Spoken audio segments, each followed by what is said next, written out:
Hi friends. இன்றைக்கி நம்ம என்ன செய்ய போகிறோன்னா கோஸ் கூட்டு செய்ய போகிறோம். ஒரு 100 துவரம்பருப்பை ஊற வச்சுருக்கேன். கொஞ்சோண்டு கோஸு, அதாவது இது ஒரு 50 இல்லை 75 கிராம் இருக்கும். தக்காளி கொஞ்சம், தக்காளி வெங்காயத்தை விட கொஞ்சம் குவான்டிட்டி அதிகமாக இருக்கணும், ஓகேவா? நறுக்கி வச்சுருந்தேன், ஸ்நாக்ஸ் இல்லைன்னு என் பாப்பா கொஞ்சம் சாப்பிட்டு போயிட்டா. இப்போ இதை நம்ம மறுபடியும் கொஞ்சம் நறுக்கி நம்ம இதுதான் போட போகிறோம். உங்களுக்கு ரொம்ப கேஸ்ட்ரிக் அப்படின்னு ஃபீல் பண்ணிங்கன்னா 4-5 பூண்டு நீங்கள் உரிச்சே போட்டுக்கோங்க, ஓகேவா? எனக்கு அந்த ஸ்மெல்லு பிடிக்காது, அதனால் நாங்கள் கொஞ்சம் சேர்க்க மாட்டோம், ஓகேவா? அதே மாதிரி குக்கரில் பருப்பு அலசி போட்டுட்டேங்க. இதுலேயே கோஸு, நறுக்கி வச்சுருக்க கோஸு,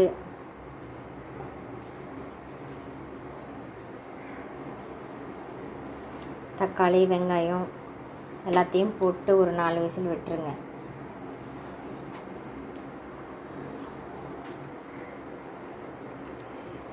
கேஸ் கட்டு இப்படி வைக்கக்கூடாதும்மா, இதில் மூடியில் தான் போட்டு வைக்கணும். போட்டு மசால் போடணுங்க. பச்சை மிளகாய் ஒரு இதை கிள்ளி போட்டுக்கோங்க, வாசனைக்கு நல்லாயிருக்கும். இது நம்ம கூட்டு தானே வைக்க வேணாம் போடுறோம், அதனால் நிறைய மசால் போட வேண்டாம்.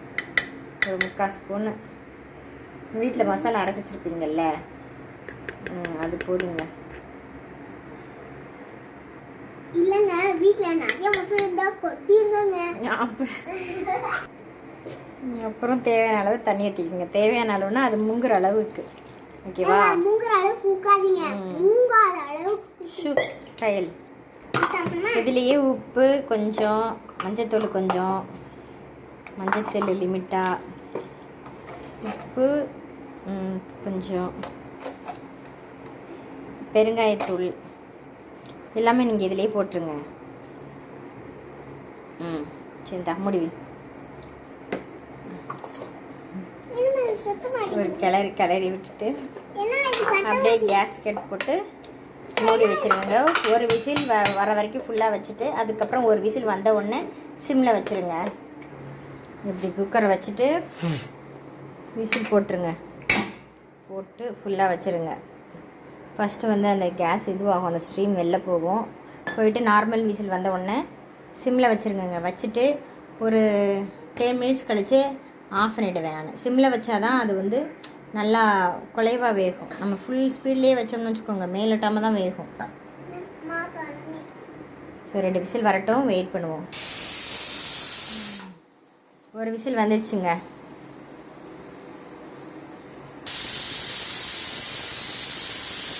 செகண்ட் விசிலும் வந்துடுச்சுங்க. இப்போ சிம்மில் வச்சுருவோமா? சிம்மில் வச்சுருவோம். ஒரு 7 to 10 மினிட்ஸ் வச்சுக்கலாம், ஓகேவா? இது துவரம்பருப்பு போட்டிருக்கேன், ஸோ 10 மினிட்ஸ் வச்சுக்கிருவோம். பாசிப்பருப்பு இருந்தால் 5 மினிட்ஸ் to 7 மினிட்ஸ் போதுங்க. 10 நிமிஷம் ஆயிடுச்சுங்க. இப்போ ஓப்பன் பண்ணி பார்க்கலாம். இப்போ ஓப்பன் பண்ணியாச்சுங்க. கரெக்டான பாத்தில் வந்திருக்கு.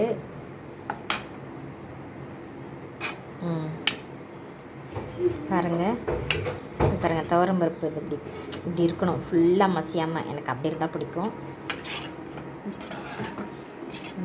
எம்மி, சூப்பருங்க. இப்போ நம்ம கருவேப்பிலை, கொத்தமல்லி, சின்ன வெங்காயம் போட்டு தாளிக்க போகிறோம். ஓகே, இந்த அளவு போதுங்க. கூட்டு இப்படி தான் இருக்கணும். ஒன்றும் இல்லை, குழம்புனா இன்னும் கொஞ்சம் தண்ணி ஊற்றணும், கொஞ்சம் புளி கரைச்சி ஊற்றி தாளிக்கணும். இவ்வளோ தாங்க டிஃப்ரென்ஸு. தாளிச்சிருவோமா?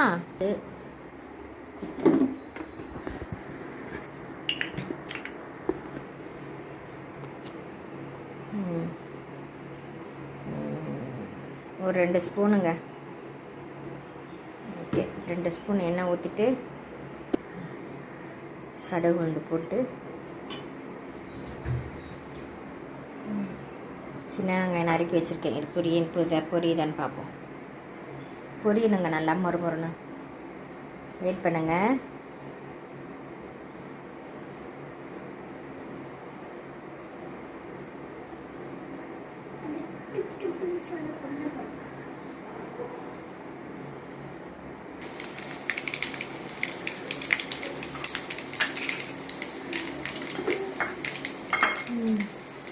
கருவேப்பிலை, கொத்தமல்லாம் போட்டுக்கோங்க.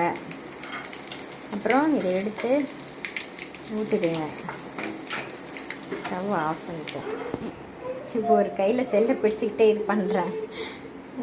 இல்லைன்னா அந்த குழம்பை தூக்கி இந்த இதில் ஊற்றணும்னா இன்னும் கொஞ்சம் நல்லா இருக்குங்க. இந்த குழம்பை எடுத்து இதில் போட்டு இப்படி மிக்ஸ் பண்ணிட்டு இதை வந்து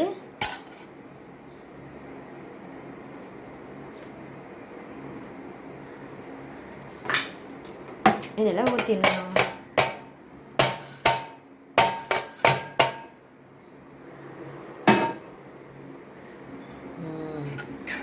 இப்போ பாருங்கள், எம்மி செம சூப்பர்.